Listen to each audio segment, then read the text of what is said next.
It is great to see you all. Welcome to the Fairmont. Are we moving on up or what? I'll tell you, Janine and Marvin and Jeff, they don't mess around. I think they had 1 year at that Marriott in Santa Clara. They brought us up here. You mess with me. It is great to see you guys. I think we're going to have an amazing day.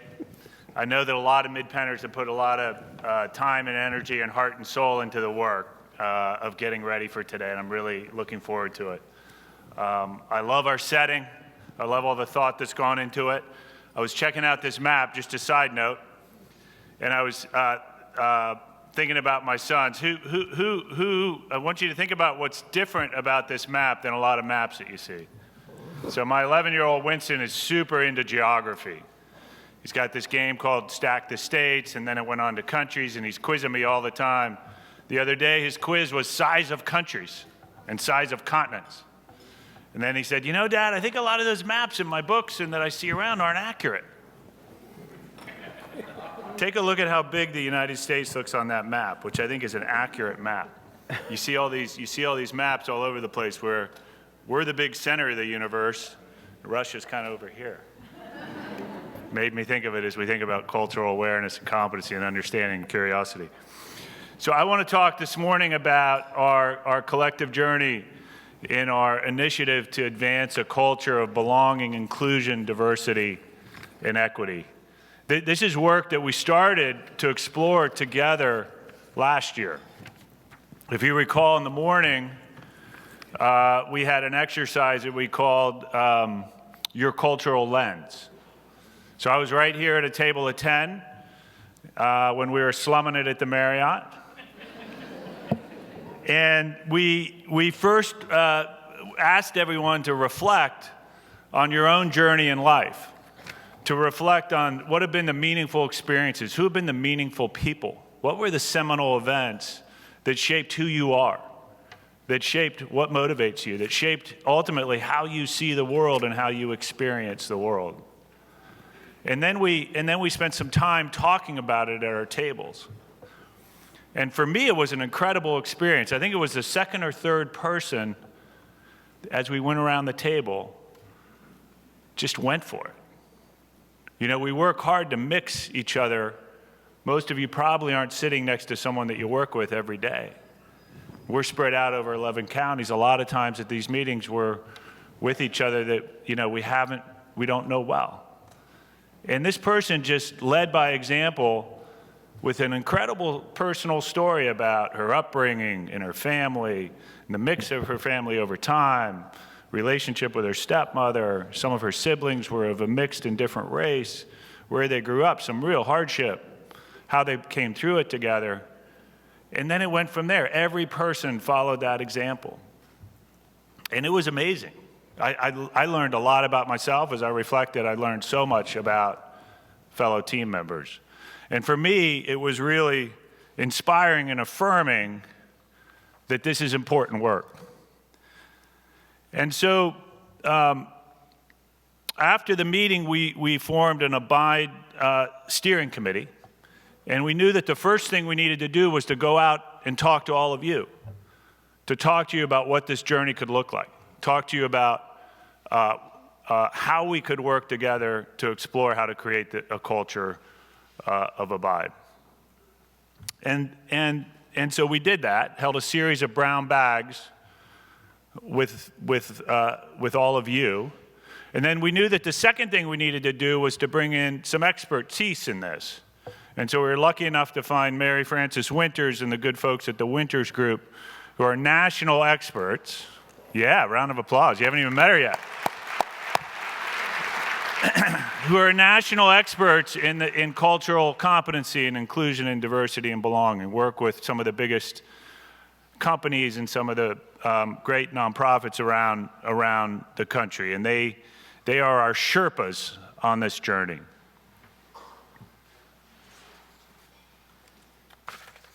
So just as we get started, one of the things that the early work has helped us do is get some clarity of what the potential of an initiative like this could be. And I think it's helpful to just take a minute to define some terms. And so we've done that collectively. So when we talk about diversity, we're referencing a mix of differences in a team.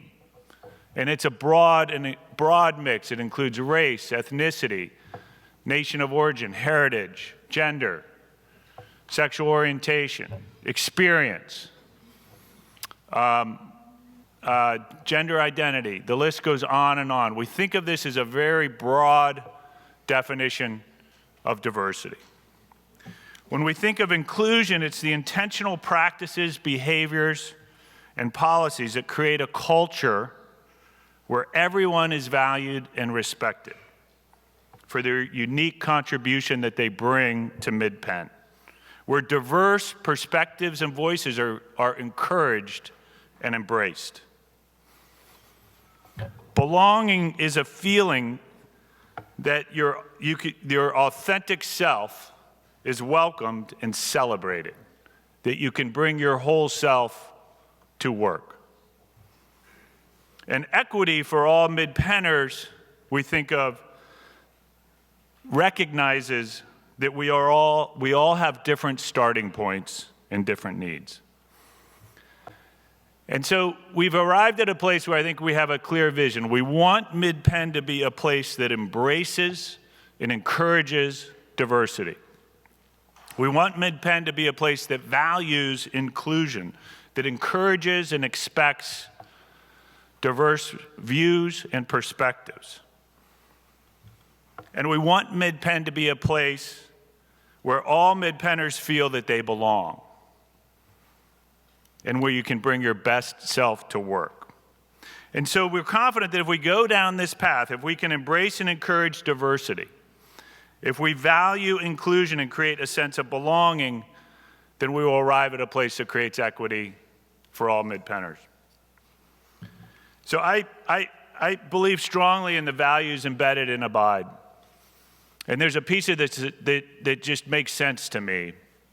I've always thought of diversity as a strength. I have enormous respect for the collective talents of the people in this room. And I know that if we can be truly inclusive and help everyone feel a strong sense of belonging, that we will be even more impactful in our work. That's kind of my head on this. We're going to do an exercise later this morning that Mary Frances is going to lead us through that's going to ask us to get a little more in touch with our feelings or our essence or our spirit around this work. She's going to lead us through an exercise that says, what is the why of this? Is this important to you personally? And if so, why is it important to you? And so I'm going to preview a little bit of that from my own perspective. So, like a lot of my colleagues at the table last year when we did some of this, for me, when I think about the why, it often starts with family. So this is Wink Franklin. He's my father. He was my father. He passed away about 15 years ago. He's the original Winston, my 11-year-old.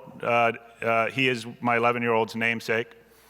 He had an adventurous spirit and mind. And he was the first Franklin to come to California. He came out here to help found a group called the Institute of Noetic Sciences. They came up with their own word, noetic. It's based on the Greek word nous, N-O-U-S, which is knowing.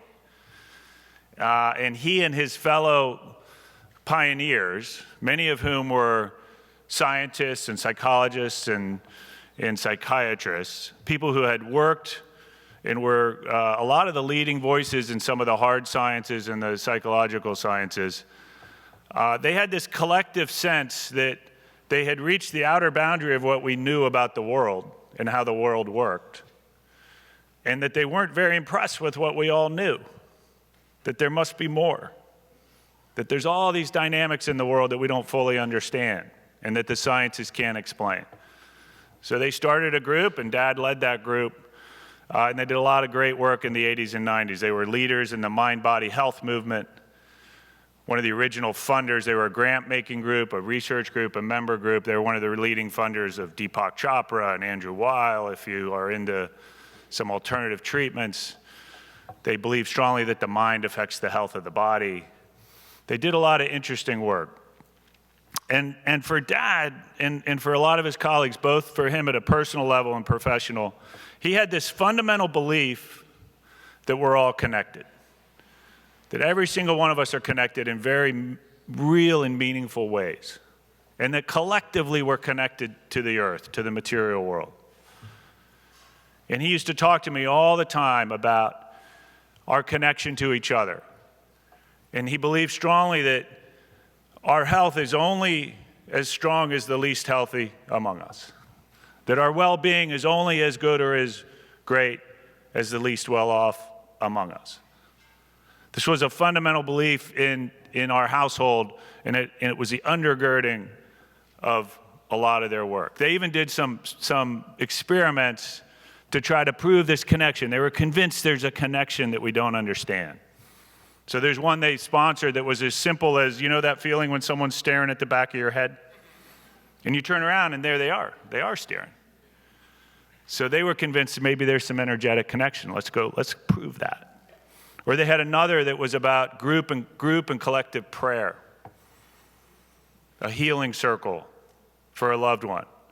That if a group of people prayed together, could they energetically affect the health of that person who they are holding intentionality around. And Dad used to talk, and if any of you are Buddhists, this is consistent with some of their spiritual beliefs as well, but about true and deep and genuine empathy. And that empathy for the other is not about pity, it's not about some sense of superiority, I'm going to help. That when it's genuine, it's self-interested and self-motivated. That you're interested in the well-being of the other because you know it affects you. It's a really powerful thought. It's one I grew up in. So when a couple years ago, when I started to hear from some of the leaders at MidPen to say, I think we got some work to do. Because we were just working with our team, setting goals, and we had some employees talking about, I love MidPen, I'm doing great in my job, but I'm not sure where my point of view or my perspective is welcome. I know it's kind of welcome over here, but what about over here? I don't know if I feel fully included. Or, I love the people I work with, but to be honest, there's a little bit of a mask, a little bit of a guardedness I feel I need to have here. I don't know that I feel that I really belong. And, when I heard about this was in group settings. Folks were open. They shared who these folks were. I knew these employees. I respected these employees. And I thought, oh my gosh, we got to figure out what we need to do to help them feel included, to help them feel that they belong. Another thing I loved about my father is he was incredibly curious. He was all the time giving me books and things to think about. I think I was 12 when he gave me The Art of Motorcycle Maintenance, so we did a motorcycle trip together, so I can sign your card for that. But there was a book he gave me when I was young. It was called Emotional Intelligence. It was written by a friend of his, and it was this incredible anthology of how different cultures think about intelligence and capacity. And what it showed is that in the U.S. we had this very narrow view. It's a lot like school. Analytical, quantitative, verbal. But if you looked around other cultures and practices of wisdom, they talked about drive and innovation and creativity and persistence and grit and interpersonal skills. All these different things. And I read them and I was like, yes, that's that friend, and that's that friend, and that's that friend. The idea that there's a diversity of capacities that in the world that matter. And one of the things about this, just the beginning of this journey for me, is that I think about that book all the time. I think about it with my friends. How many of you had friends who were C students in college, but you knew they were amazing people? They were a leader in your group. They've gone on to do amazing things in the world. Every different, some cultures had 8 definitions, some had 12, some had 15. It didn't matter. Every one I could put a name next to it of people I loved and respected and I thought were incredible. So I believe this deeply until I lost track of it. So as we started to go down this initiative, one of the things we did was we went back and looked at our job descriptions. And I'm hiring people, and I've got these job descriptions that are these kind of narrow definitions. And then I'm thinking, well, wait a minute. What are the qualities of the great leaders at MidPen? And you're all leaders. And there's all these other qualities consistent with that idea that weren't in our, what we were putting out to the world to say what we were looking for. So, and then the other is just that, Dad loved new ideas. He loved to debate. We were virtually a debating society at home. And so he would love what we're trying to achieve with inclusion, that we have that we encourage and that we embrace diverse perspectives and views. So beyond the personal, I know that the Abide values and the Abide work is really important to our work in affordable housing and in community development. From the beginning, the values of diversity and equity have been part of the founding of MidPen. Our founding story is really quite remarkable. In 1970, these are some of the founders. Janet Owens was a professor at Berkeley and a resident of the Peninsula. Ira Hall had been the treasurer of Texaco Corporation and was chair of the Stanford Business School Advisory Committee. Ed Ginston was the founder of Varian, one of the leading Silicon Valley companies of the 70s. Bob Moulton ran the Stanford Linear Project. David Packard was not on our board, but he personally guaranteed the first loan that MidPen took out. And in 1970, this group of people came up with a mission statement that I think is pretty remarkable, that our mission is to provide safe, affordable housing of high quality to those in need, establish stability and opportunity in the lives of residents, and foster diverse communities that allow people from all ethnic, social, and economic backgrounds to live in dignity, harmony, and mutual respect.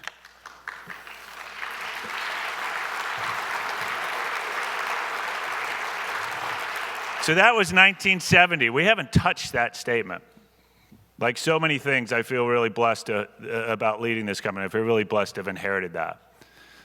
And it still lives today. So it's truly remarkable, and I think even more remarkable if you think about the context of what was happening in 1970 when they created this. So, one of the things that's always struck me as amazing about affordable housing is there's this kind of initial level where the house, the home, is so important in life. If you have a safe, decent, affordable, stable home, it is the key to your kids getting a good education. It is a key to you having the stability to have a good job and to maintain your job. It is a key to health, right? Fundamental at the core. And there's all these other ways that the home has been in the middle of these really complex and wild social dynamics in our history as a country. And that was never more true than in the period of time right before 1970.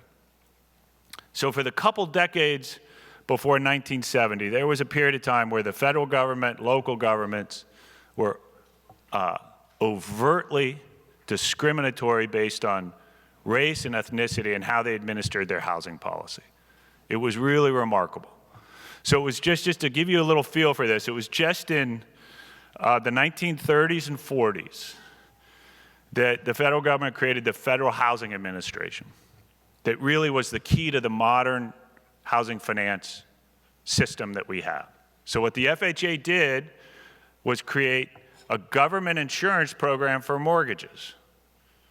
If the mortgage went bad, they'd guarantee it for 100%. They'd repay the bank or the credit union. They also reinvented the product. Before the FHA was created, if you wanted to buy a home, you had to put 50% down on your mortgage. You paid interest only, and your term was only 5 to 7 years, so you'd have a huge balloon payment at the end. What FHA did is had the first 20-year fully amortizing mortgage, so you could pay it off in the 20 years. Low down payment of only about 20%, and that had that powerful federal guarantee. But what FHA also did was create appraisal guidelines that ranked neighborhoods by risk. And for neighborhoods that were all white, they were green, which meant lend the money.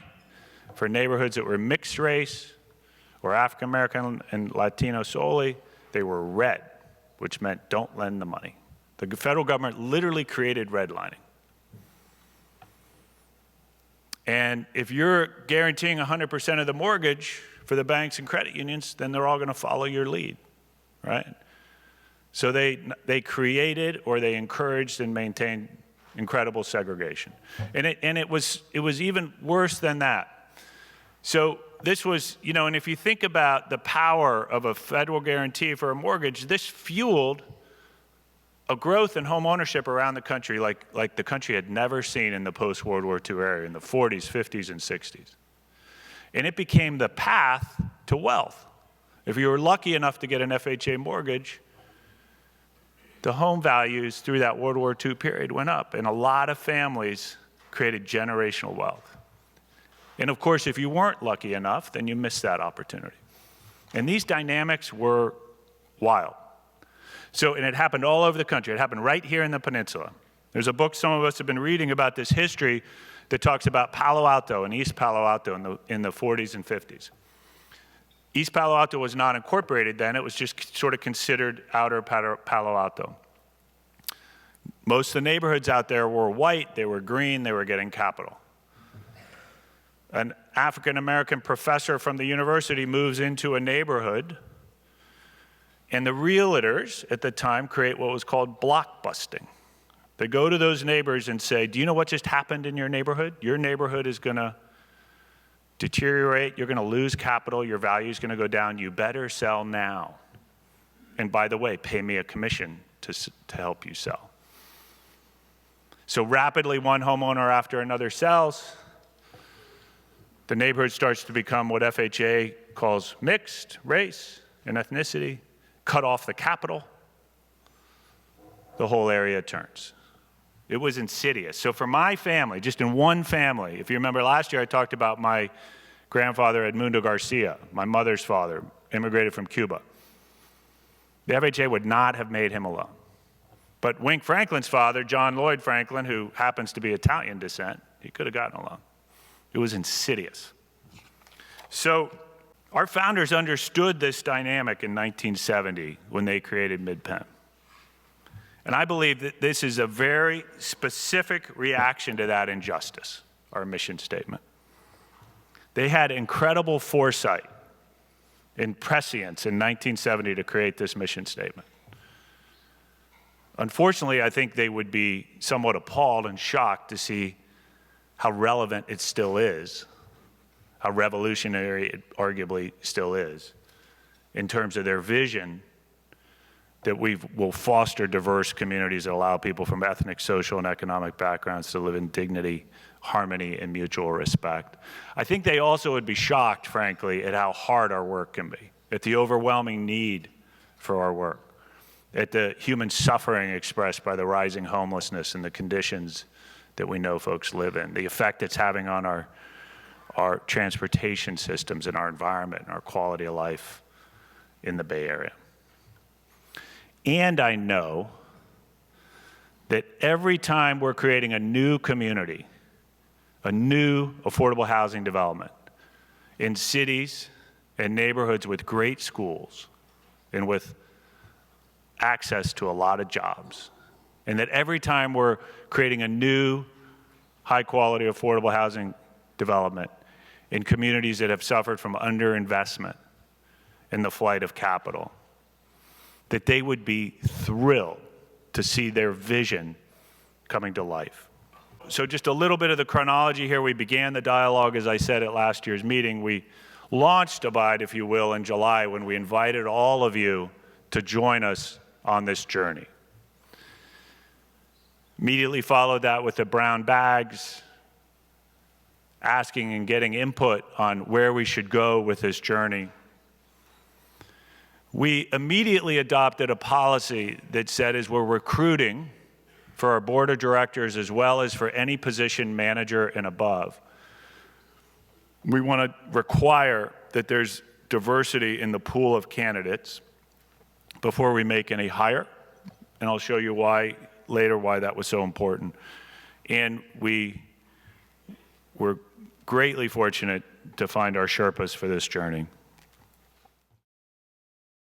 So in the brown bags, when we went out, the key takeaways were that we needed to create an advisory committee, not just the steering committee, but an advisory committee of folks from all parts of the organization to help inform our journey.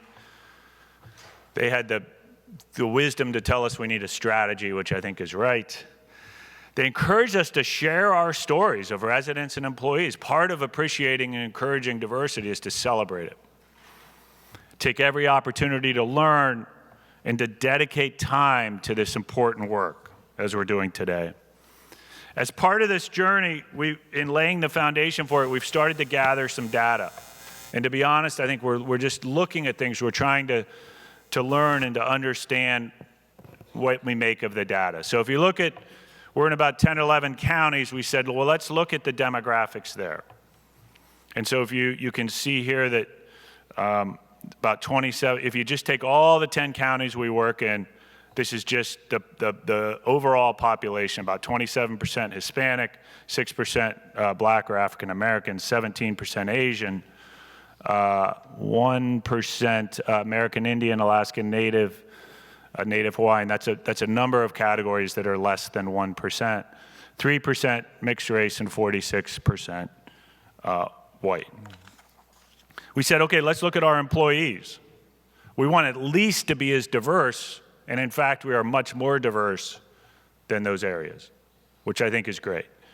39% Hispanic as of today, 10% Black, African American, 17% Asian, 25% Caucasian. You can see the others. We have tried to look at how we're doing also by different roles in the company. So you see here, if we just do managers, directors, and executives, we are less diverse. And I think if you took out managers as you sort of go to up different levels, that trend would continue. So when we saw that, and we saw that right away, that's why we said, let's create a policy where we're overt and required, and it's a mandate that you have a diverse pool. A first step. We're tracking how we're doing on hiring.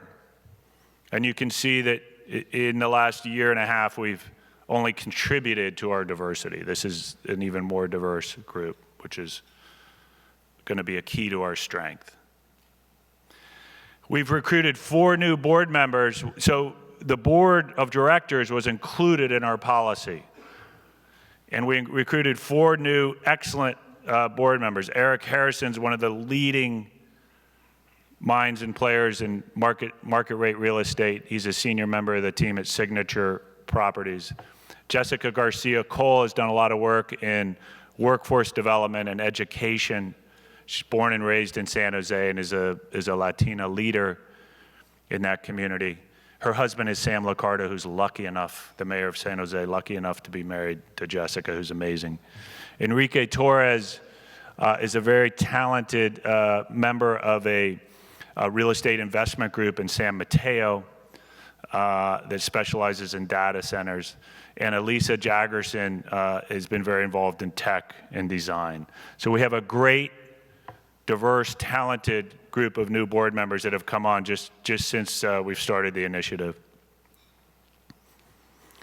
So as we move forward, I'm excited about the work. You know, the next steps you're going to hear today, we're going to set up an advisory council. We're going to enlist and request nominations, self-nominations, other nominations for folks to join that. We want that to be big. We want it to represent the whole company. They're going to work with us to kind of refine a strategy.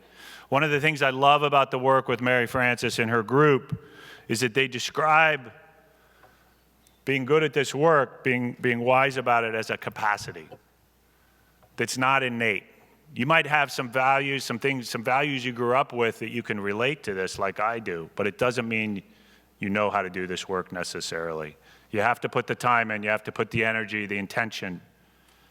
And the journey that working with them that the steering committee has laid out, that they believe is kind of the framework for this work, is that we should go and engage with all stakeholders. We need to educate ourselves and others. And we need to embed these values in our work and be constantly evaluating and improving. You have to learn through engagement, through education, and embedding, and you have to do it together. I know that by going down this journey together, we will be stronger. We will be better at everything we do. And I'm confident that this year it'll help us to achieve our corporate objectives, to create proud MidPenners, to work smarter, not harder, to deepen and expand our mission impact, and to advance social change that lasts. So thank you. I look forward to the journey. We are adventurous in the Abide Initiative, and so we're going to try something we haven't done before, which is Q&A in an intimate group of 500. So it's going to require brave souls. But we're going to take a few minutes. I think Marvin ran long, so I'm going to run long a little too.